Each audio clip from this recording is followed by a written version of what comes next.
욥기 1장 6절부터 12절까지 함께 있습니다. 하루는 하나님의 아들들이 와서 여호와 앞에 섰고 사단도 그들 가운데 왔는지라. 여호와께서 사단에게 이르시되 내가 어디서 왔느냐.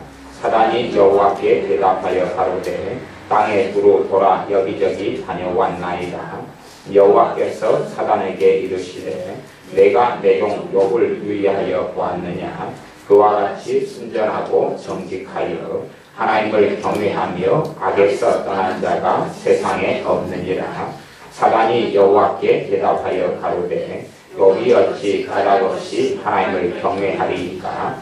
주께서 그와 그 집과 그 모든 소유물을 사물로 두르심이 아니니까. 주께서 그 손으로 하는 바를 복되게 하사 그 소유물로 땅에 널리게 하셨음이니이다. 이제 주의 손을 펴서 그의 모든 소유물을 씻소서. 그리하시면 정령 대면하여 주를 욕하리이다. 여호와께서 사단에게 이르시되 내가 그의 소유물을 다 내 손에 붙이노라. 오직 그의 몸에는 내 손을 대지 말지니라. 사단이 곧 여호와 앞에서 물러갑니다. 아멘. 이 땅에서 삶 속에서는 욥에게 일어났던 일같이 사단의 역사, 마귀의 역사가 우리의 삶 속에 가득하고 많습니다. 실제로 우리가 느껴지는 것은 마귀 역사를 별로 체험하지 못하고 보지 못해도 마귀의 많은 역사와 공격 속에 우리는 살아가고 있습니다. 특별히 귀신을 쫓아내는 그러한 사역 속에서 사람들은 어떤 기대감을 가질 때가 많냐 그러면 한순간에 내가 온전케 되고 한순간에 내가 바르게 되고 한순간에 내가 아무 문제가 없는 사람이 될 수 있을 것이다 하는 생각과 착각을 가지는 경우들을 봅니다. 귀신의 역사나 귀신의 공격은 크게 두 가지 종류, 심지어 귀신의 어떤 들림의 현상도 두 가지 종류가 있다고 제가 누누이 말씀드려 왔습니다. 하나는 정상적이지 않은 나, 정상적이지 않은 나의 문제, 정상적이지 않은, 말하자면 나의 나 말고 완전히 다른 인격이 되어서 그냥 미쳐버린 것, 완전히 미쳐버린 것, 귀신의 역사로 미쳐버린 것, 그런 경우는 한순간에 고침받을 여지가 아주 많습니다. 미쳐버린 것이 정상으로 한순간에 돌아올 수 있어요. 그러나 이제 문제는 뭐냐 그러면 내 삶 속에 내가 어릴 때부터 태어났을 때부터 함께 해왔던 귀신들의 역사, 내 인격, 내 가치관, 내 성격, 내가 살아왔던 삶의 방식, 내가 지은 죄들과 함께 해왔던 귀신들의 역사는 한순간에 결코 떠나갈 수 없다 하는 이야기입니다. 심지어는 그것이 심각한 문제를 야기하고 일으키는 경우라 할지라도 한순간에 깨끗하게지거나 한순간에 처리되는 경우는 거의 별로 없습니다. 심지어는 아무리 하나님의 큰 은혜가 임해도 내 삶 속에 어릴 때부터 함께 해왔던 고질적인 마귀 역사와 함께 해왔지만 나는 정상인. 내 손으로 밥을 먹고 그 다음에 내가 원해서 화장실을 가고 내가 하고 싶어서 쇼핑하고 내가 하고 싶어서 사람을 만나고 다니는 인격적으로 좀 문제가 있는 것처럼 보이지만 어쨌든 간에 정상인 사람의 경우에 역사하는 마귀의 역사는 정리되고 떠나가는데 많은 시간과 많은 세월을 필요로 할 수밖에 없습니다. 그래서 대부분의 경우는 후자의 문제가 대부분의 사람들의 문제입니다. 과거에 70년대 우리나라로 하면 이전 같은 경우는 귀신의 들림이나 아예 다른 인격을 가진 경우들이 많이 있었습니다. 아이 같은 경우도 5살인데 갑자기 뱀처럼 막 꼬불꼬불 기어다니는 경우도, 또 여자들 같은 경우가 벽에 못질만 임신 중에 하면은 귀신이 역사한다 그러고 실제적으로 그런 일이 벌어져서 벽에 못질한 다음에 정신과 넋을 놔버리는 일들, 그런 것들이 우리나라로 한 70년대 그 전에 쭉 다 있어 왔습니다.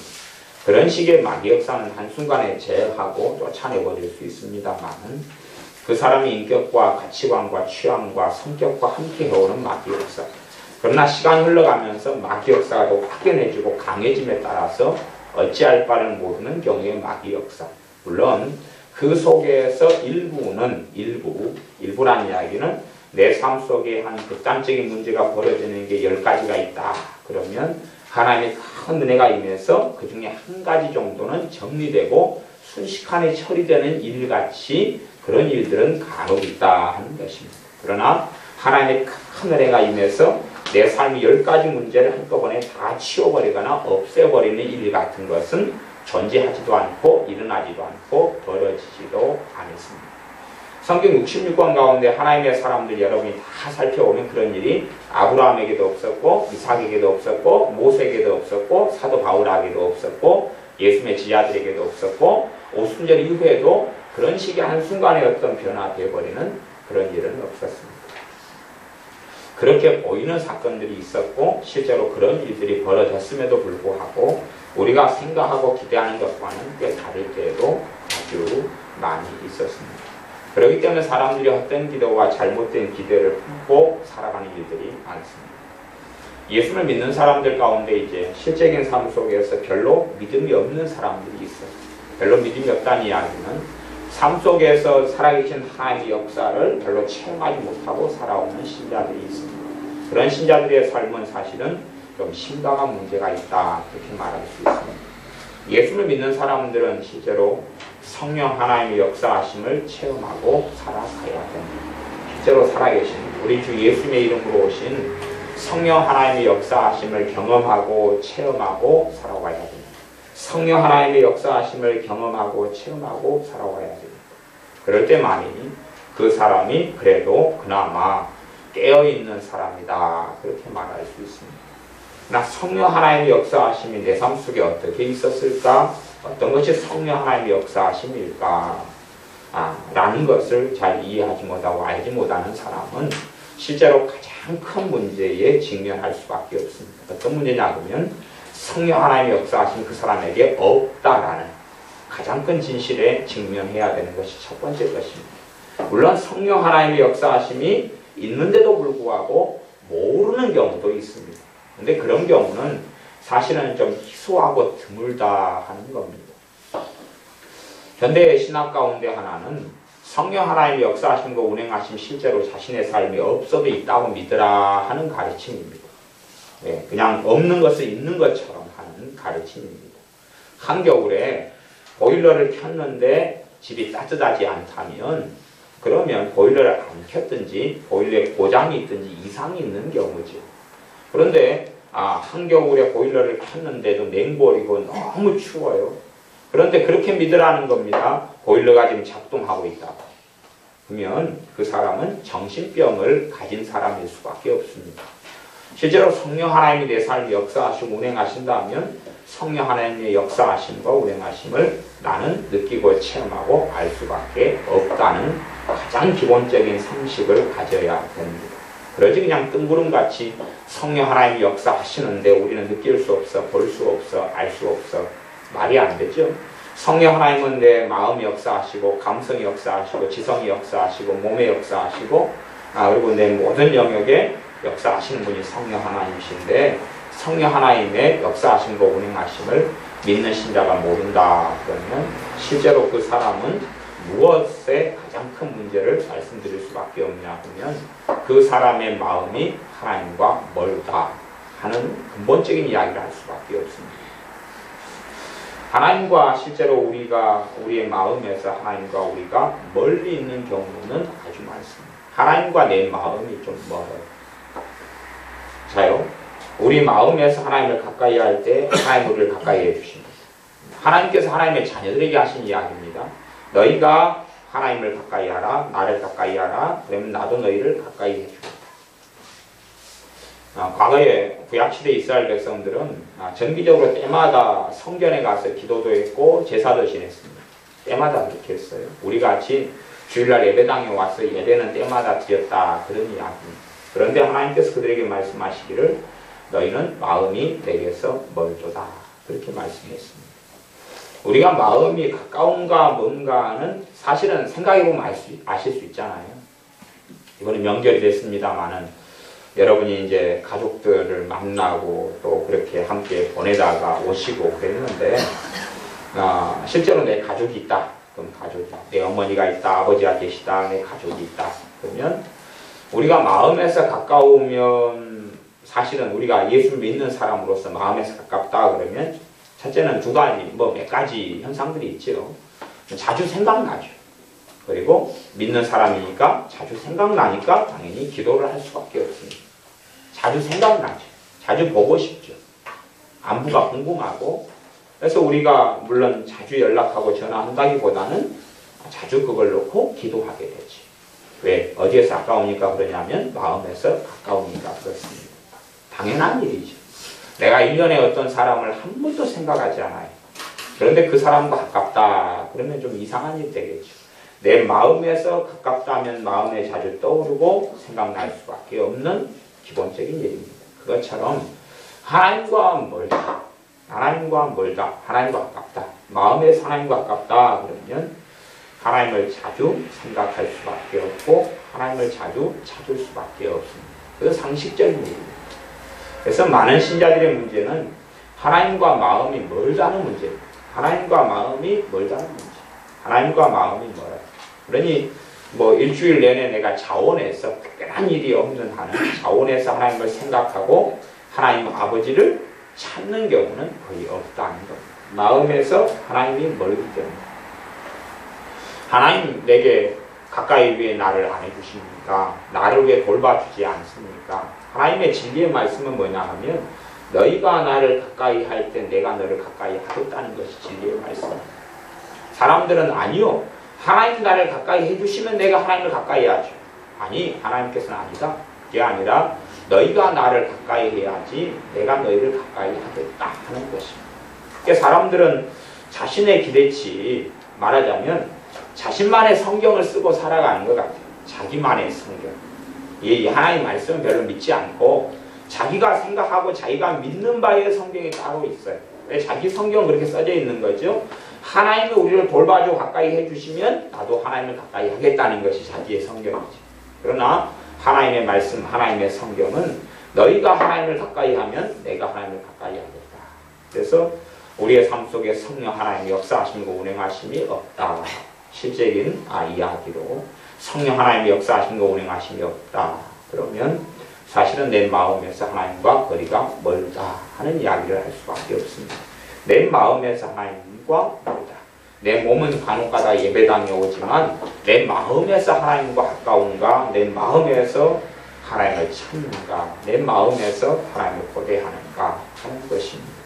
그러한 것이 현대 살아가는 예수를 믿는다고 하는 사람들에게서 정말 심각하게 부족한 문제. 마음에서부터 사람은 가까이 하고 사람은 찾고 사람은 고대하고 사람은 기다리고 명절 때가 되면 나이 드신 부모님들은 자녀를 기다리는 것처럼 고대하고 기다리지만 그러나 하나님을 고대하고 하나님을 찾고 마음에서 하나님을 기대하는 것은 거의 없는 그러한 예수를 믿는다는 사람들의 삶, 우리들의 삶의 모습을 봅니다. 그러므로 우리의 마음에서 하나님을 가까이 해야 되는 문제가 있습니다. 우리의 마음에서 하나님을 찾아야 되는 문제. 그 가장 근원적인 문제들 속에서 이제 우리 주님의 이름으로 우리 아버지 하나님의 이름으로 오신 성령 하나님께서 그 가운데서 역사하시는 것입니다. 내 마음에서 하나님을 찾습니다. 어떨 때 우리가 하나님을 찾게 되냐 그러면 우리가 절망을 만났을 때 그렇습니다. 어리석은 사람들은 절망을 만나면 절망하고 그리고 한시간에 낙심하며 그냥 무너져버립니다. 그러나 정말 예수님을 찾는 사람들은 절망이 왔을 때 무너지기보다는 주님 앞에 엎드린다는 사실입니다. 그래서 절망의 일들, 고난의 일들, 역경의 일들, 환난의 일들이 믿는 사람에게 안 닥치는 게 아니라 믿는 사람들과 동일하게 다 환난도 당하고 곤란도 당하고 절망도 당하고 좌절도 당합니다. 어떨 때는 세상 사람들보다 더 심각한 절망과 좌절과 환난을 당하기도 합니다. 성경은 그러한 사건이 욥기 1장의 욥의 경우에 아주 장황하고 긴 장들 속에 기록되어 있어서 욥의 자식들은 한날에 다 죽어나가고 욥의 모든 재물은 다 사라지고 무너집니다. 나중에는 이제 욥의 건강까지도 다 무너지고 가정도 파괴되고 깨어지고 맙니다. 심지어 아내가 그렇게 이야기합니다. 하나님을 저주하고 나가서 죽으라. 그렇게 말할 정도로 그렇게 심각한 상황에 들어갑니다. 그래서 우리가 정상적으로 그냥 우리가 믿고 싶어하는 성경 이야기는 그런 이야기일 수 있어요. 예수님을 믿으면 해피엔딩하다. 예수님을 믿으면 모든 문제, 모든 어려움이 다 해결된다. 내가 믿고 싶은 성경이 그런 것이고 또 누가 전도도 그런 성경에 있는 전도 말고 그런 거짓말로 전도했을 수가 있어요. 그러나 성경 결코 그것을 이야기한 적이 없습니다. 똑같이 예수를 믿는 사람들, 하나님의 사람들도 환난을 통과하고 역경을 통과하고 환난을 당하고 때로는 능욕을 당하고 모욕을 당하는 길을 걸어간다. 그렇기 때문에 우리도 십자가를 지고 주님이 당하셨던 능욕을 지고 영문 밖으로 주님께 나아가자 그렇게 말씀했습니다. 사람들은 성경에서 믿는 사람들이 당하는 환난과 고통과 고난과 때로는 주님을 신실하게 믿기 위하여 당하는 고통과 아픔과 때로는 죽임을 당하는 사건들을 보기를 싫어하는 것 같습니다. 왜냐하면 이 시대가 지배하는 사조가 뭐냐 하면 물질 만능주의고 기복주의고 내가 예수님을 이용해서 하나님을 이용해서 떵떵거리고 잘 먹고 잘 살아가는 삶을 기대하기 때문에 성경을 이제 보기를 원치 않고 자기만의 성경을 쓰기를 좋아하는 것 같습니다. 자기만의 성경. 그래서 사람들은 요즘에는 그 삘겋고 파랗고 노란 선글라스도 끼는 것 같아요. 그래서 빨간 선글라스를 낀 다음에 자기만의 성경으로 선글라스를 낀 다음에 그 다음에 이제 이 성경을 들다보고 듣고 나니까 성경에 있는 모든 글자가 빨간색 선글라스 안경을 낀 다음에 보니까 빨갛게 보이더라. 그런 이야기입니다. 자기만의 성경으로 보니까 성경에 자기가 썼던 성경, 자기가 믿고 확신하는 것이 그대로 성경에 있는 것을 보는 이상한 일이 벌어지고 맙니다. 오히려 하나님의 말씀 성경을 통하여 자신이 변하고 달라지며 자기가 믿고 생각하는 것이 바뀌는 게 아니라 거꾸로 자기만의 고집과 아집과 독선과 편견과 잘못된 생각으로 성경이 그렇게 써져 있다 그런 거짓을 보게 되는 일이 많습니다. 그래서 우리는 우리가 자신이 가지고 있고 우리가 자신이 믿고 확신하는 바가 과연 하나님의 말씀과 맞는가라고 확인은 반드시 해보아야 됩니다. 그래서 예수님의 사람들이 하나님의 사람들 가운데 어떤 사람이 환난과 고난과 고통을 면제받고 그게 없었는가를 살펴보셔야 됩니다. 어떤 믿음의 사람이 어떤 환난과 문제를 통과하지 않았는가, 어떤 예수를 믿는 사람이 그러한 눈물과 절망과 탄식의 뜰을 통과하지 않았는가 하는 걸 살펴보셔야 됩니다. 다윗의 이야기가 요즘에 이제 한참 주간 성경 공부 중에 나와 있는 시리즈가 아마 다윗의 이야기 정도가 되는 것 같습니다. 다윗 같은 경우도 얼마나 많은 환난과 고난을 통과했는지 모릅니다. 그래 다윗이 우리아를 살인하고 죽이고 밧세바와 간음하고 했던 때 이후의 이야기가 아니라 그 전의 이야기, 그 전의 이야기로 그의 인생과 삶이 얼마나 큰 환난과 고난을 통과하고 겪었는가 하는 것을 우리가 성경을 통하여 확인할 수가 있다 하는 것입니다. 그래서 우리가 기대하는 건 예수를 믿으면 환난과 고난이 없어진다가 아니라 이제 환난과 고난을 직면할 때에 우리의 믿음이 실제로 역사하여 환난과 고난 속에서 절망하고 이불을 뒤집어 쓰고 누워버릴 것인가, 아니면 그때에 우리의 믿음이 역사하여 환난과 고난을 통과하고 역경을 이겨낼 것인가, 그런 두 가지 길이 놓이게 됩니다. 많은 예수를 믿는 사람들은 환난과 고난을 당한 다음에 그것을 믿음을 통하여 이겨내고 극복하고 한 걸음 나아가면 그의 믿음은 진부하고 성장해 갈 것이고, 환난과 고난을 겪고 당한 다음에 주저앉고 낙심하고 절망하면 그의 믿음은 거꾸로 약해져 버리고 별 볼 일 없어져 버립니다. 그 두 가지 길이 있는 것이, 문제를 만나면 그렇게 되어집니다. 문제가 없을 때는 믿음이 좋은 것처럼 보여지고 문제가 없을 때는 큰 이상이 없는 것처럼 보입니다. 아마 우리 교회 아이들이 공부하는 스토리와 방식이 그런 것 같아요. 하루 종일 놔두면 열심히 공부하는 것 같아요.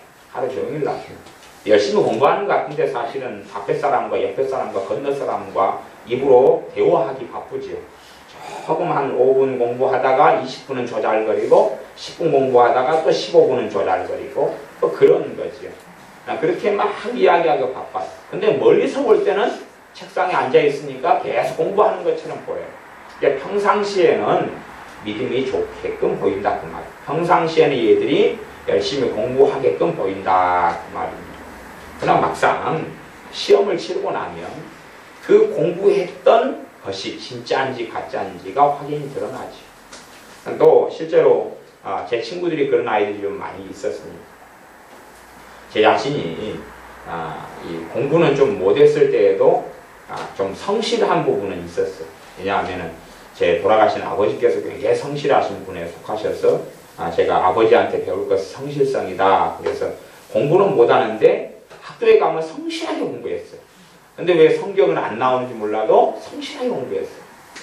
나중에 시간이 흘러가가지고 제가 성실하게 공부하는 거였긴 하지만 공부하는 방법을 제대로 모르고 잘못된 시험이 안 나온 것들만 공부하고 그런 스토리로 성실하게 했다는 것을 제가 알게 되었어요. 그래서 그런 것처럼 아이들이 열심히 공부해요. 공부 못하는 아이들, 제 친구들이 이렇게 비슷비슷하게 유유상종하잖아요. 제 친구들도 열심히 공부하는 애들인데 공부를 성적이 안 나오는 애들이 또 많아요.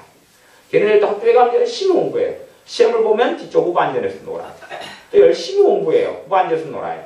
그러니까 끼리끼리니까 같은 걸 비슷한 걸 공부하는 것 같아요. 시험이 안 나오는 것들, 중요하지 않은 것들, 엉뚱한 것들 그런 데 관심을 가지고 그렇게 공부. 그런 것처럼 겉으로 볼 때는 공부 못하는 아이들도 열심히 할 수 있다 그 말이에요. 그러나 막상 시험을 보고 나면 그 시험 공부하는 동안에는 기대를 해. 부모 입장에서는 공부를 잘하겠거니 결과가 좋게 나오겠거니 그렇게 기대하지만 시험을 보고 난 다음에 뚜껑을 열고 나면 공부 안 했구나. 이상하네. 하루 종일 책상에 앉아 있었는데 왜 점수가 이거밖에 안 나오지? 그러면서 이제 부모가 위로하는 것은 그래도 노력했으니까 최선을 다했으니까 그런 이야기를 하지만 최선을 다한 게 아니라 미련한 방식으로 미련하게 들어간 것에 불과할 수도 있습니다. 그래서 평안할 때는 다 괜찮게 보이고 평안할 때는 애들이 열심히 공부하게끔 보인다 그 말이에요. 그러나 막상 시험 테스트를 만나면 그 다음에는 그때 진실한 것이 뽀록이 나고 맙니다. 공부 잘하는 애들은 맨날 농구도 하고 공도 차요. 노는 것 같아요 학교에서. 그러나 막상 성적표를 딱 펼쳐보면 아주 잘 나오죠. 상황이 틀려요. 그러니까 걔네들이 공부하는 것은 걔는 놀게 보이는데도 아주 잘하고 어떤 아이는 아주 열심히 하는 것처럼 보이는데 막상 성적표를 보면 별것 없고 그런 차이가 벌어집니다. 평안의 때는 알 수가 잘 없어요. 평안의 때는 알 수가 없어요. 그러나 문제가 생겼을 때에 그 사람의 믿음이 성장하고 진보할 것이냐 아니면 후퇴할 것이냐. 후퇴할 것이냐. 우리가 신앙 연수에 따라서 어쨌든 간에 들은 풍월이 많아지니까 그래서 서당계도 3년이면 요즘엔 분식집계 3년이면 라면도 끓인다 그런 말이 있어요. 옛날 서당계 3년이면 풍어를 읊는다 그랬죠. 요즘 분식집 앞에 개가 지키고 있으면 3년 정도 지난 개한테 라면 끓여주라 그러면 개가 두 발로 벌떡 일어나가지고 예 알겠습니다 그리고 라면을 끓여요. 정말 놀라운 시대가 됐습니다. 그런 것처럼 우리가 신앙 연수가 오래되면 성경의 내용에 대해서 들은 풍월은 생길 수 있어요. 말하자면 지식은 좀 생겨날 수 있어요. 지식. 다윗이 누군지 알고 모세가 누군지 알고 사도 바울이 누군지 알고 성경에 무슨 내용이 있더라 그런 건 알 수가 있어요. 근데 사람들은 그렇게 생각해요. 내가 알고 듣는 지식이 좀 더 생겨나는 것 그것이 믿음이 좋은 거라고 착각합니다. 그러나 내 믿음이 좋으냐 나쁘냐 하는 것은 내가 어려움의 순간에 환난과 어려움의 순간에 그것을 내 믿음이 역사하여 내 믿음이에요. 내 믿음. 하나님이 알아서가 아니고 지금 내가 가지는 믿음이에요. 그걸 통해서 절망과 탄식으로 가느냐 아니면 믿음으로 역경을 통과해서 한 걸음 한 걸음 걸어가느냐. 거기에서 내가 믿음이 성장해 갈 수도 있고 떨어져 버릴 수도 있습니다. 그런 벽에서 진정한 문제가 벌어져요. 문제가 생겼을 때 어려움이 생겼을 때 환란이 생겼을 때 문제지 평안할 때는 사실 다 똑같아요. 평안할 때는 다 똑같아요. 그러니까 보통 때 학교에 선생님이 엄한 선생님이 있어가지고 야 너희들 공부해 그러면 다 공부하고 있다 그 말이에요 나름대로. 근데 이제 살짝 교과서를 읽다 보면 공부 못한 아이들은 그림 그리고 있어요. 교과서에다가 막 곰을 그리고 막 그러고 있으면서 옆으로 뭘 부지런히 해요. 그래서 가까이 다가오면 그러고 있어요. 그 다음에 어떤 아이는 열심히 교과서에다 뭐 하는데 제가 어릴 때 즐겼던 놀이가 그런 놀이 있어요. 안녕하세요 글자가 나오면 동그라미에다가 다 시커멓게 칠하는 거예요. 안 그러면 안에 이응 있잖아요. 시커멓게 칠해. 그다음 영 할 때 밑에 이응 있잖아요. 시커멓게 칠해. 하 할 때 히읗에다가 동그라미 있잖아요. 이게 열심히 공부하시면 보이는데 제 옛날 교과서에는 시커멓게 막 열심히 사명감을 가지고 한 서너 장 하다 보면 시간이 또 지나가요. 이게 멀리 선생님이 볼 때는 야, 제가 열심히 공부하는 것 같다 그러는데 갑자기 동그라미에다가 마음이 땡겨요. 그게 제 취미생활 중에 하나예요. 10년 동안 했던 것 같아요. 동그라미에다가 시커멓게 칠해요. 심하게 칠해요. 갖고 또 동그라미가 삐튼 것 같으면 또 이렇게 약간 껌댕이를 이쪽 저쪽 위에 붙여가지고 아주 아름다운 동그라미가 나오게끔. 겉으로 볼 때는 평안할 때는 다 공부하게끔 보이는데 가까이 가면 틀려요. 어떤 아이는 교과서 열심히 막 제끼고 있는데 알고 보면 직고팅하고 있어요. 이렇게 오늘 재수가 어떤가 그리고 교과서 이리저리 해가지고 이제 끝이 이제 8끝, 9끝, 2띵, 3띵, 5띵 막 이런 게 나오면 오늘 재수 좋겠네. 교과서로 또 그렇게 하는 방법이 있거든요. 열심히 제끼고 있는데 이거 망통이네. 망통이 뭐냐 그러면 2하고 8 이런 게 나오면 이게 숫자가 28페이지가 나왔다. 그럼 2하고 8 다음 0이잖아요. 그 망통 아이고 오늘 재수가 없겠네. 막 그런 거 있어요. 2번을 제끼고 3번을 제끼고 여러분 다 고생하셔가지고 그런 놀이를 안 하셨는 모양인데 이렇게 얘가 열심히 교과서를 제끼고 있어요. 뭘 저렇게 열심히 찾아가면서 공부하나 그랬더니 사실 알고 보면은 그렇게 하고 있어요. 막 부사 깽판이다. 갑자기 94페이지가 나오니까 부사는 깽판이다 그러거든요. 모든 게 그냥 다 그랬다. 어이구 오늘 쟤도 진짜 없네. 그리고 그걸 하고 있어요. 이게 문제가 생길 때 알 수가 있어요. 그 사람이 정말로 평안할 때 정말 믿음에서 진보하고 자라가는가 아니면 그냥 그렇게 공부하는 척 했는데 부사 깽판이나 하고 있고 잘하다가 이제 38쪽이 나오면 38 장땡이다 그래가지고 막 좋아서 막 하지만 그날 아무 일이 없어요. 오히려 오후에 선생님한테 수학 시간에 잡혀가지고 시험 못 풀어서 맞는 일만 있죠. 그래서 옛날에는 뭐 3일 그러면은 3번, 13번, 23번, 33번, 43번, 53번, 63번까지 시켰잖아요. 걸리면 이제 그날은 그 시기하는 날이죠. 그래서 그날 자기 번호가 꼭 선생님들이 번호 때 시켰잖아요. 저도 번호 때가 되면 심장이 두근두근해요.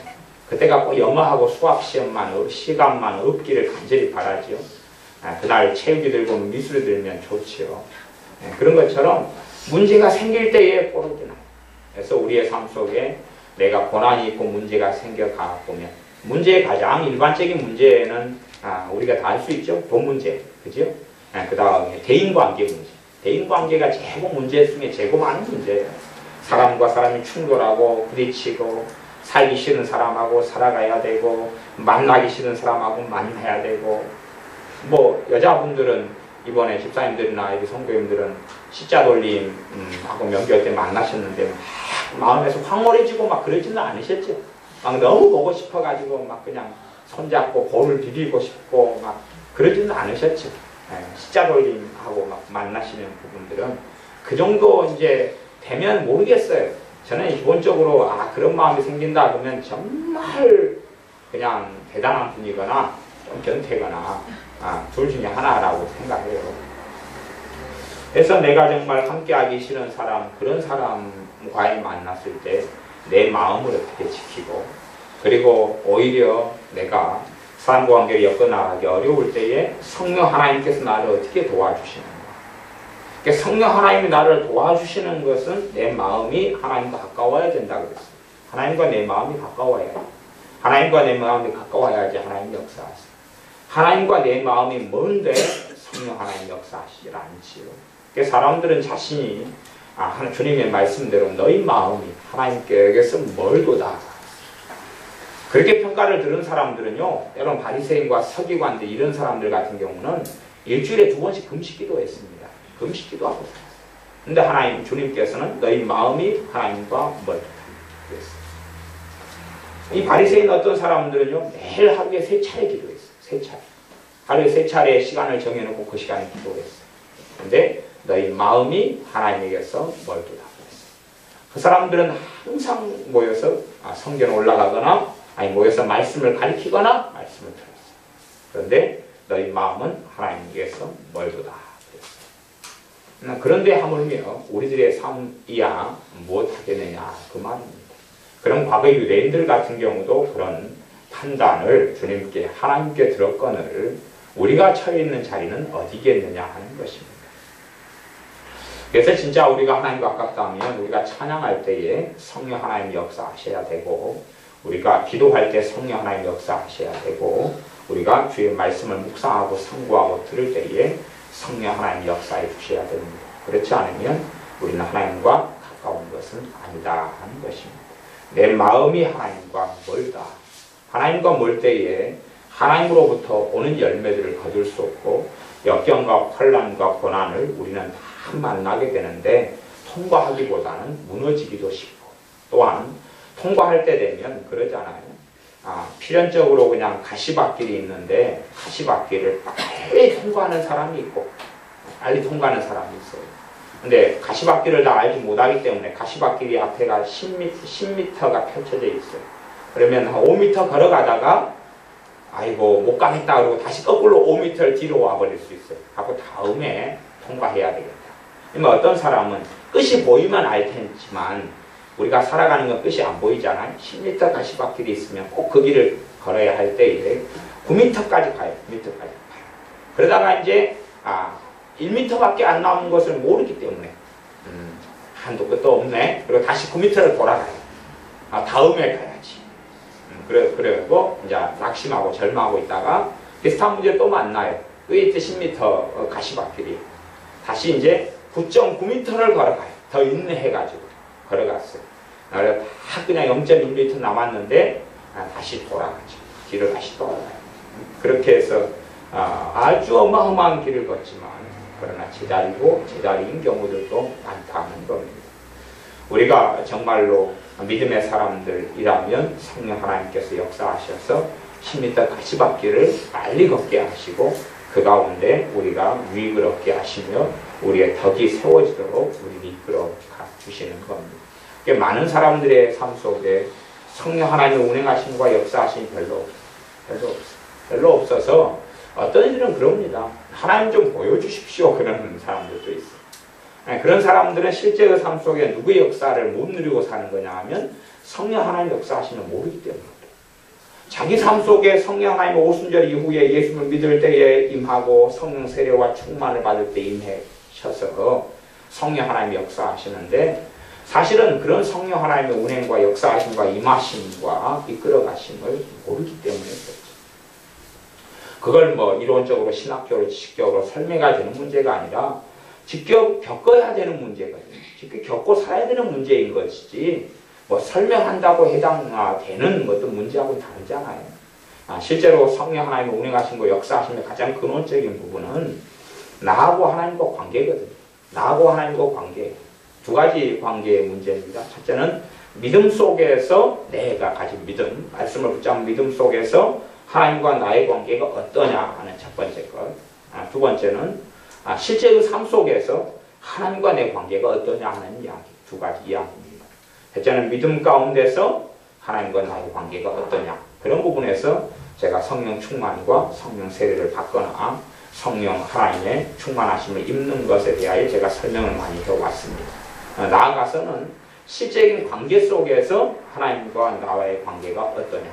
그 부분에서 성령 하나님께서는 어떻게 역사하시느냐가 좌지우지 되는 경우가 많습니다. 그러나 실제로 많은 믿는 사람들은 실제의 삶 가운데서 하나님과 내 관계가 좋지 않고 무너져 있는 경우가 많습니다. 그럴 경우에는 성령 하나님의 운행하심과 역사하심이 별로 없게 되어집니다. 이 욥기의 말씀에는 우리가 성경의 가치관하고 우리의 가치관이 좀 많이 다른 것을 많이 볼 수가 있습니다. 그 중에 하나는 그렇습니다. 11절 12절에 보면 이 사탄 마귀가 하나님께 욥에 대하여 그렇게 말씀합니다. 이제 주의 손을 펴서 그의 모든 소유물을 치소서. 주의 손을 펴서 그의 모든 소유물을 치소서. 그리하시면 정령 대면하여 주를 욕하리이다. 이게 사람에게 생기는 환난과 고난과 비참과 비극이 이 마귀 사탄이 지가 그렇게 했으면서 하나님한테 치라 그러는 것입니다. 이게 비극이 마귀로부터 발원한다고 성경은 나와요. 그것이 12절입니다. 여호와께 사단에게 이르시되 너가 그의 소유물을 다 내 손에 붙이노라. 그래서 이 욥의 삶 속에 비극을 마귀가 가져옵니다. 사탄이 가져와요. 근데 사람들은 하나님이 했다 그럽니다. 사실은 욥도 그 생각이었어요. 욥도 이 모든 환난과 어려움을 당한 다음에 욥이 뭐라 그러냐 그러면 욥이 하나님께서 그렇게 거둬가셨습니다. 그래요. 사실은 마귀가 거둬갔거든요. 마귀가 거둬갔지 하나님은 행하시지 않았습니다. 그런데 욥은 주신이도 하나님이시니 거둬가시는 것도 마땅합니다. 그리고 하나님을 찬양했습니다. 근데 그 찬양에 있어서 욥의 믿음은 신실하고 좋았지만 그러나 욥의 삶 속에 벌어지는 것은 하나님으로부터 발언하고 일어난 게 아니라 사탄으로부터 일어났다고 성경은 증명한다 그 말입니다.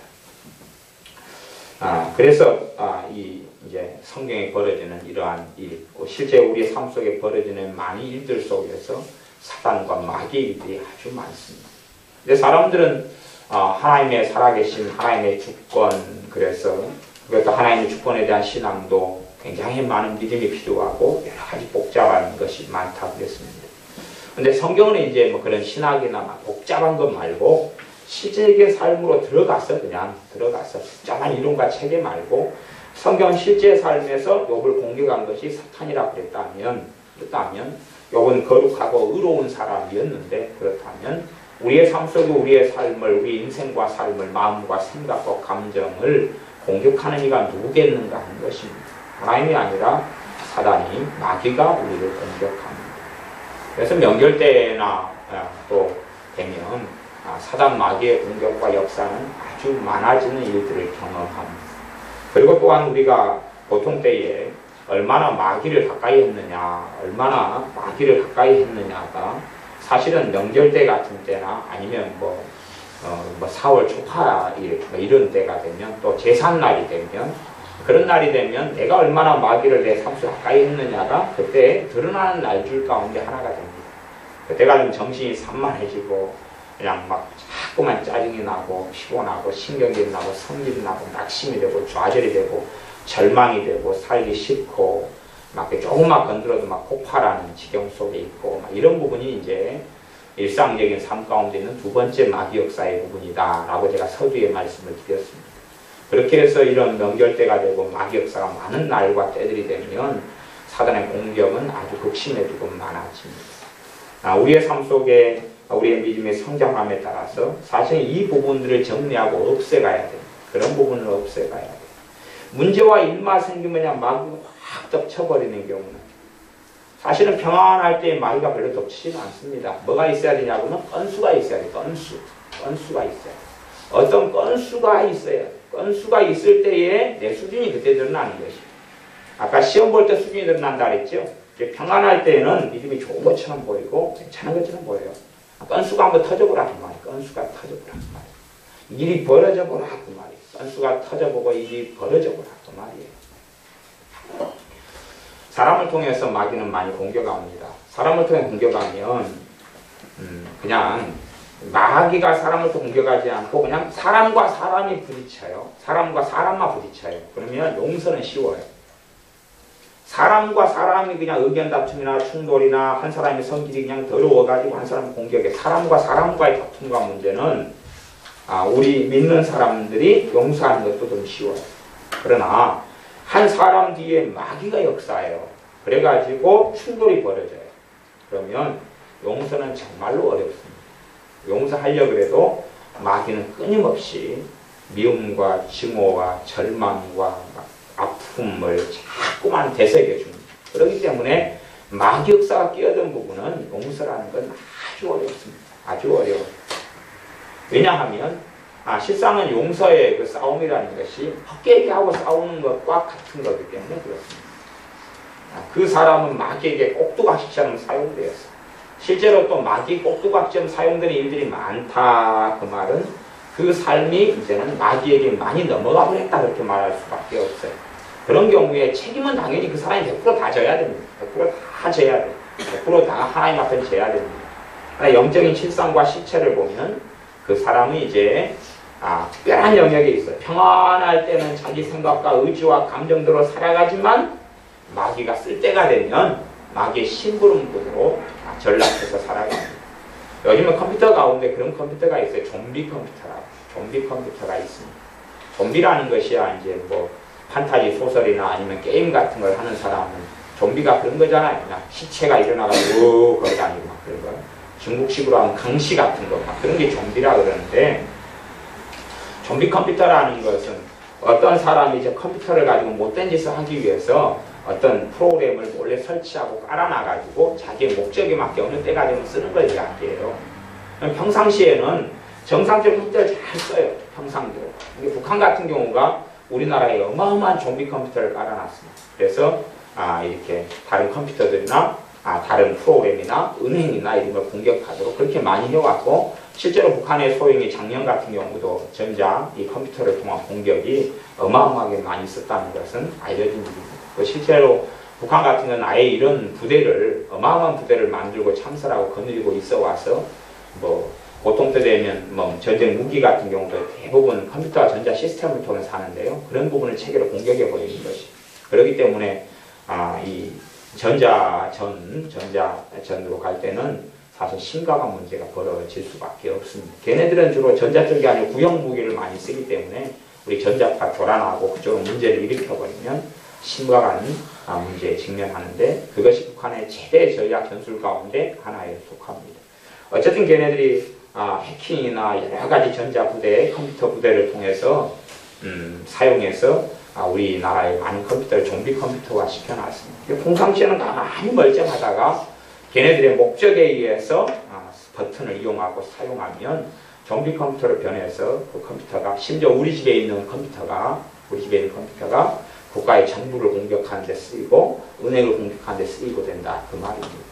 마찬가지로 마귀 역사의 통로가 되어버리면 평상시에는 가만히 있어요. 평상시에는 가만히 있다가 어떨 때요? 문제가 벌어져요. 문제가 벌어질 때 그때에 마귀에게 쓰임받게 됩니다. 마귀에게 쓰임받게 되면 내가 실제의 삶 속에 사실은 얼마나 마귀에 가까웠는지, 아니면 내 삶 속에 얼마나 마귀가 잠복해 와서 살아갔는지 하는 걸 알 수가 있습니다. 욥기 같은 경우도 욥하고 욥의 세 친구가 주로 주인공입니다. 물론 최고의 주인공은 하나님이시지만 욥의 결정적인 삶의 비극을 만났을 때에 욥의 세 친구가 마귀에게 쓰임받습니다. 본질적으로. 그래서 마귀를 무너뜨리려 마귀가 세 친구를 통하여 욥을 무너뜨리려고 합니다. 욥을 공격하는데 그의 재산이 무너지고 자식이 다 죽고 건강이 무너지고 아내도 좋은 관계가 다 무너져서 남편을 저주하고 그런 관계가 되어버렸는데, 그러나 욥은 그래도 버텼습니다. 그러다가 자신의 가장 가까운 친구, 실제로 친구라 그러면 자기 아내보다 살아온 연수가 길 거 아니에요. 정말 가까운 친구는 그걸 깨복쟁이 친구라 그러잖아요. 더 일찍부터 만나가지고 친구는 살아왔고 아내는 이제 나이가 들어서 성인이 돼서 만났고, 그렇게 된다면 친구가 훨씬 더 오래된 사람이죠. 근데 친구들을 통하여 마귀가 공격했어요. 물론 성경은 정확하게 친구들을 통하여 마귀가 공격했다 그것이 안 나옵니다. 안 나오지만 지금 이 앞에 1장의 스토리를 볼 때, 1장과 2장의 스토리를 볼 때에 당연히 새 친구 뒤에는 사탄이 있다 하는 추정을 확실하게 할 수가 있습니다. 그 앞에 재산을 공격하고 그 다음에 다른 걸 공격한 다음에 그 다음 루트가 뭐냐 하는 것이, 그 다음 방법이 뭐냐. 사람의 가장 큰 약점이 사람을 통해 사람을 공격하는 것, 거기에는 취약하게 됩니다. 왜 취약하냐 그러면 사람을 통해 공격이 들어왔을 때는 단지 그 사람만 보이기 때문에 그렇지, 그 사람을 통하여 사단이 공격한다는 것을 깨닫고 자각하기는 꽤 어렵고 아주 어렵습니다.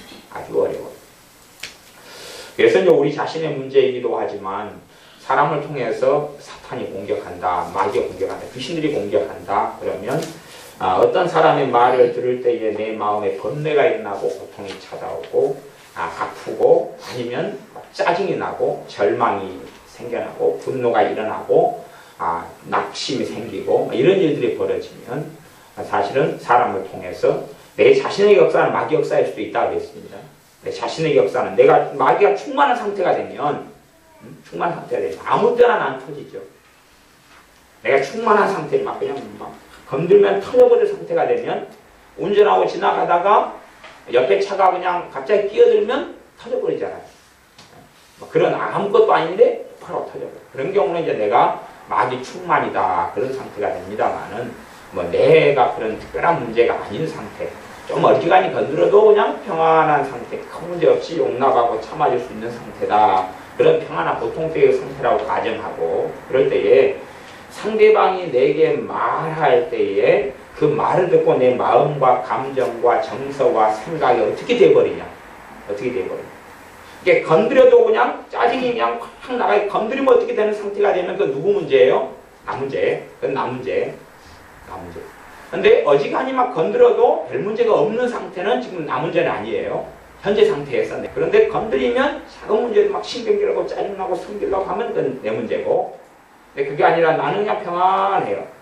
그런데 이제 다른 어떤 사람을 통해서 나를 공격이 들어왔을 때 무슨 말을 했을 때에 내가 그냥 막 견디기 어렵고 막 뭐가 되면 그건 상대방을 통한 마귀의 공격이다 그 말이에요.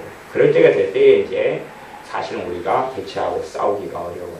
왜 어렵냐 그러면 가장 기본적인 분별을 하지 못하기 때문에, 단지 사람의 문제라고 생각하기 때문에 그것을 그대로 받아들이고 거기에서 그 사람과의 문제로 가져가니까 아주 심각한 문제가 벌어집니다.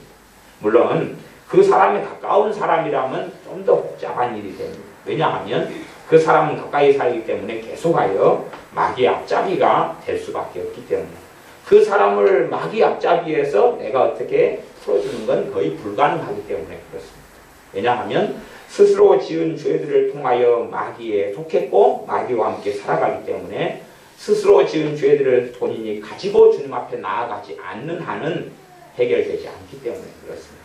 자기가 지은 죄로 인하여 마귀 앞잡이가 되고 마귀의 도구가 전락됐기 때문에 내가 뭐 중보기도를 좀 한다 그래서 어쩐다 그래서 마귀 역사에서 해방되는데 도움은 주지만, 도움은 준다 그 말이에요. 모닥불을 피워놨으면 이렇게 내가 부채질을 해가지고 불을 살려주는데 도움을 줄 수 있다 그 말이에요. 그러나 모닥불이 없어요. 그냥 젖은 나무만 있어요. 젖은 나무만 있는데 거기에 내가 부채질을 해요.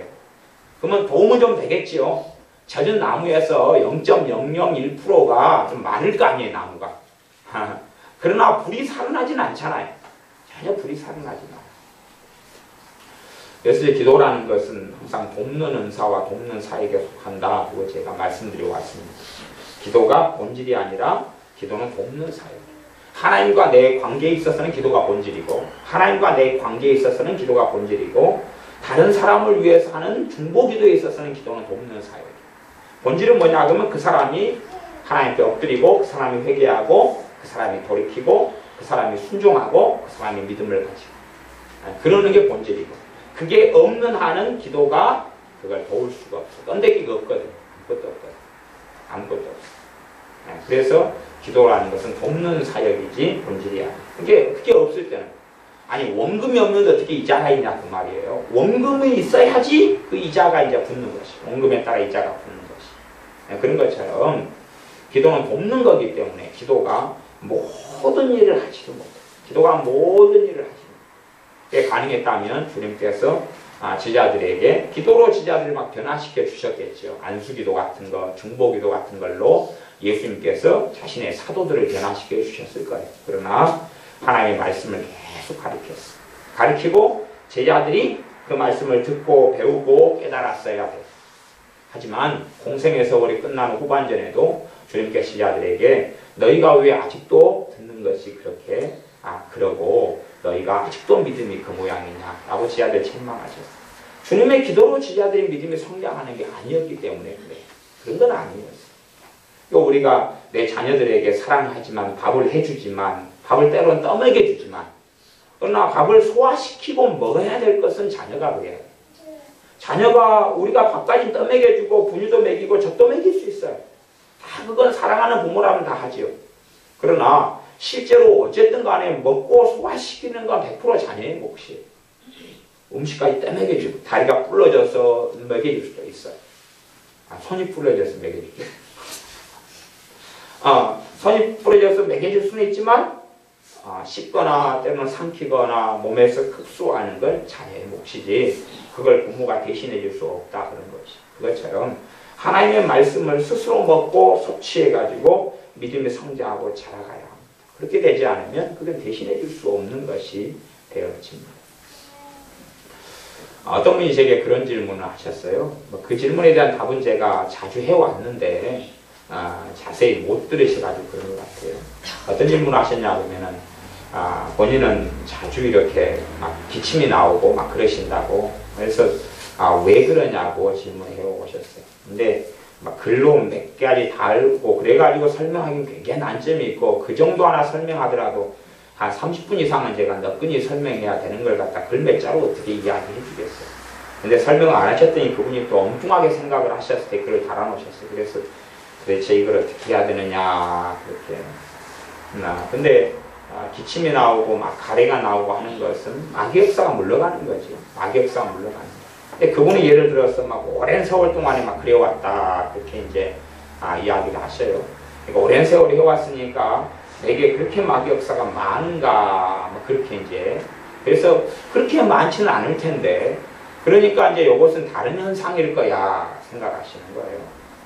한번 생각해 보세요. 우리가 예수를 믿었어요. 이제 그분이 예수를 믿고 살아요. 그러면 어느 시점 우리하고 똑같은 문제지요. 내가 오늘 믿고 살아요. 그러면 마귀 역사한테 떠나기만 하고 오늘부터 내가 죄는 하나도 안 짓고 살아갑니까? 내가 죄를 하나도 안 짓고 살아가요. 그러면은 떠나기만 한다면 마귀 역사가 떠나기만 한다면 죄를 하나도 안 짓고 살아가니까 그건 뭐 금방 끝나겠죠. 빨리 끝나겠죠. 그러나 사실은 실제로는 그러기도 합니다. 내가 마귀 역사 내게 떠나가는 것보다 마귀 역사를 받아들이는 게 더 많다. 그러면은 마귀 역사는 더 강해져야지. 강해져요. 그래서 영적인 현상 가운데 제가 하품하고 재채기하고 오바이트하고 가래가 나고 심지어 막 피가 넘어오고 이런 현상과 일들이 있다고 그랬어요. 그런 것은 사실은 뭐 일단은 이해하기 쉽게 이야기하면 영적인 통로가 열렸을 때에 그 사람들에게 일어나는 현상과 일이다 그렇게 이야기했습니다. 영적인 통로가 열리지 않은 사람들은 별로 그런 일들이 거의 없습니다. 영적인 통로가 열렸다 말은 어쨌든 그 사람 마음에서 하나님 의지하고 하나님 찾는다는 이야기예요. 그런 사람들에게 이제 기도를 하거나 스스로 기도하거나 기도를 받거나 그러면 오바이트가 나오고 토하고 넘어오고 그래요. 이제 그렇게 될 때 이제 일단은 조금 더 빨리 그 사람의 인생과 삶이 세워지고 도와줄 수 있는 자리에 속하게 되어집니다. 물론 그렇지 않고 이제 신사적으로 믿는데 별로 뭐 그냥 토하지도 않고 오바이트가 나오지도 않고 뭣도 나오지도 않다 그러면은 그 사람의 삶 속에 두 가지 가능성. 하나는 굉장히 그 사람의 삶 속에 마귀 역사나 저주나 귀신의 역사가 별로 없다 그렇게 말하는 한 가지. 또 하나는 그 사람이 꽤 그래도 신사적으로 사신다 그러니까 그 사람이 성의 역사를 따라 살기보다는 자기의 인성과 자기의 도덕성과 자기 인격으로 하나님을 믿고 있는 경우. 그걸 자기 의로 믿고 있다 그래요. 성령 역사로 믿고 있는 게 참된 신앙이고 자기 믿음, 자기 의로움으로 믿고 있는 그런 경우는 영적으로 주님과 사실은 교제하고 교통하고 만나는 일들이 거의 없어요. 거의 없기 때문에 실제로 그의 기도 생활을 통하여 그가 예배드리는 걸 통하여 그가 찬양하는 걸 통하여 마귀 역사나 저주가 떠나가는 일은 거의 없어집니다. 그런 경우는 다시금 그가 영에 속한 사람이 되어져야 되는 문제가 있습니다. 육에 속한 사람에게는 무슨 일이 없어요? 성령의 일을 받지 아니하나니 그랬습니다. 네, 고린도 교회에 지금 사도 바울을 통해 하시는 말씀이에요. 육에 속한 사람은 성령의 일을 받지 아니하나니 그리고 영에 속한 사람은 이렇다. 영에 속한 사람에게 일어나는 현상 중에 하나. 영에 속한 사람, 초신자든지 아니 신앙의 연수가 더 됐든지 간에 물론 제가 지금 간략하게 하는 설명으로 전체 모든 얼굴을 다 설명해 줄 수는 없습니다. 현상의 어떤 부분에 속하니까요. 그래서 뭐 기침이 안 나고 가래가 안 나고 토가 안 나는 게 부정상이다 그런 이야기를 하는 건 아닙니다. 근데 그 하는 부분만 제가 일부를 지금 설명하는 것입니다. 그래서 실제로 우리의 삶 속에 제가 전에 영적 청소를 설교를 한두어 번 한 적이 있습니다. 그래서 우리의 삶 속에 마귀 역사가 명절 때나 또 사람의 관계를 통해서 공격을 받을 때 되면 들어오면 그런 부분이 청소되고 다시 떠나가서 정리가 되지 않으면 쌓여가겠죠. 쓰레기가 쌓여가는 거죠. 우리 집이 가만히 있어도 애들이 어지럽히고 가만히 있어도 창문만 열어놓으면 먼지가 들어오고 지저분해지는 거죠. 또 우리가 밖에 나갔다 들어오면 어쨌든 간에 몸에 먼지를 묻혀가지고 들어오잖아요. 그러니까 가만히 있어도 막 방은 더러워집니다. 뭐 3일 동안 나는 그냥 전혀 집을 더럽히지 않았어. 그리되고 왔다 갔다 해도 방바닥에 먼지가 그득하게 됩니다. 왜 그러냐 보면 우리가 묻혀서 들어오니까 그렇지. 묻혀서 들어오니까. 그것처럼 우리의 삶 속에서 우리 자신을 자주 청소하고 깨끗하게 하지 않으면. 그래서 주님께서는 내가 너희들 오늘 발을 씻겨주겠다. 그러니까 베드로 사도가 안 됩니다. 그럴 때에 발을 씻어야 된다. 그렇지 않으면 너와 내가 관계가 없다고. 하지만 이미 목욕한 자는 발만 씻으면 된다. 우리가 발은 자주 씻는 거잖아요. 물론 요즘 사회에서는 이제 발을 자주 안 씻을 수 있어요. 양말을 신고 원체 깨끗하고 그 다음에 뭐 진흙이나 흙밭이나 이런 길이 없기 때문에 그러지만 과거의 시대 같은 경우는 양말도 없고 그리고 맨발로 돌아다니고 사막이고 광야고 흙길이고 이런 경우에서는 발은 항상 더러워지는 거니까 발을 안 씻으면 까마귀가 할아버지 할머니 보고 찾아오잖아요. 발이 시커머니까 항상. 제가 어릴 때도 발이 항상 시커맸어요. 시커머니까 이걸 수세미에 문대야 되나 철로 문대야 되나. 그래서 저 같은 경우는 뒤꿈치가 시커머니까 뒤꿈치 사이에 그래서 뒤꿈치는 어디다 문대냐 콘크리트 공고를 바닥에 다 문댔어요. 막 문대면 그래도 좀 깨끗해지고 막 했거든요. 그러니까 그렇게 씻어야 되는 거죠. 그런 상황에서 주님이 말씀하신 거예요. 그러니까 우리가 좀 돌아다니다 보면 시커머지고 더러워진다 그런 말이에요. 그래서 그런 것은 내 과거에 가지고 있던 걸 정리하기보다는 현재 지금 자꾸만 반복해서 벌어지는 거예요. 반복해서 벌어지는 거예요. 그러나 그것이 좀 더 심하다 그러면 내 실제 그 삶 속에서 오히려 사탄의 공격을 아주 많이 받게 되는 사람 같은 경우는 그게 더 빈번해져 버리죠. 그러니까 공격을 많이 받으면 쓰레기가 훨씬 많이 생겨버릴 거 아니에요. 그런 분들도 있습니다. 근데 그런 분들이 진도를 제대로 안 빼면 인생과 삶은 굉장히 힘들어질 수 있습니다. 사단의 공격은 많이 받고 공격을 많이 받았어요. 그러니까 하루에 쓰레기가 한 10kg씩 생겼는데 치우기는 1kg밖에 안 치워요. 2kg밖에 안 치워요. 그러려면 상황은 아주 심각해집니다. 왜냐하면 잠잘 곳도 없어지고 쉴 곳도 없어지고 입만 벌렸다가 입을 다물면 쓰레기가 그냥 입속으로 확 들어올 거기 때문에 심각해지죠. 그래서 내가 10kg를 더럽게 10kg를 쓰레기를 쌓았다 그러면 최소한은 10kg는 치워야 돼요. 그래야 본전치기예요. 그 다음에 과거에 쌓아놓은 쓰레기, 과거에 쌓아놓은 쓰레기 500톤 이건 언젠가는 처리해야 되잖아요. 500톤 이걸 줄여나가야 되는 것이 이익인데 500톤에다가 그 다음 10kg를 들여와가지고 하나도 안 치워요. 갖고 막 해서 1년 지나니까 600톤이 되고 그러면은 이제 꼭 영화 중에 제가 추천하는 것은 미래소년 코난을 추천합니다. 거기에 보면 쓰레기 더미에서 피치병도 꺼내고 쓰레기 더미에서 뭐 꺼내가지고 살아가는 시대가 나오니까 그렇게 아니면 제가 김준호 목사님의 책을 추천합니다. 그분이 넉마주의로 살았던 그쪽 부분의 책. 그래서 거기에서 어쨌든 쓸만한 걸 다 골라내셔가지고 그 다음에 고물상으로 가지고 가실 수밖에 없습니다. 어디에 쓸만한 것이 있는지 모르더라고요. 그래서 내 삶 속에서 실제로 이 요백에 벌어졌던 일처럼 마귀의 공격은 빈번한데 사람을 통하여 환경을 통하여 경제적인 문제를 통하여 공격이 옵니다. 그때 그런 쓰레기들을 쌓아놓고 살아가는 게 아니라 그걸 정리하고 치우는 내가 마음의 하나님 가깝고 내가 진심 어리게 기도하고 진심 어리게 하나님을 찾고 구하면 그런 현상 가운데 하나가 이제 아픔하고 오바이트하고 토론하고 재채기를 하고 이렇게 해서 마귀 역사가 물러가는 것이 전부의 현상이 아니라 일반적인 현상이다. 그렇게 말씀드립니다. 일반적인 현상. 더군다나 누구에게 일반적인 현상이냐 영에 속한 사람들에게는 일반적인 현상이다. 그렇게 정하고 복잡한 이야기는 뭐 생략을 하고요. 간략하게 그렇게만 이야기하겠습니다. 근데 사람들은 내가 평상시에 쌓아오고 있는 쓰레기조차도 안 치우는 사람들이 있어요. 시간이 흘러가면 믿음에서 진보하고 주님을 닮아가기보다는 퇴보해버립니다. 마귀 역사가 강해져 버립니다. 제가 어제 고흥 나로도에 그 우주항공센터에 갔는데 여러 가지 기계들이 있었어요. 기계 중에 하나가 압력 관련된 기계도 있었어요. 압력에 관련된 기계가 있어가지고 비행기 고도가 높아졌을 때 속도가 어떻게 됐을 때 압력이 얼마다 이런 것도 있었고 압력을 어떻게 어디에서 압력이 어떻고 그 다음에 이제 물론 제가 지연이하고 함께 없어가지고 그렇지만 그 몸무게 측정하는 것이 바닥에 다 깔려 있었어요.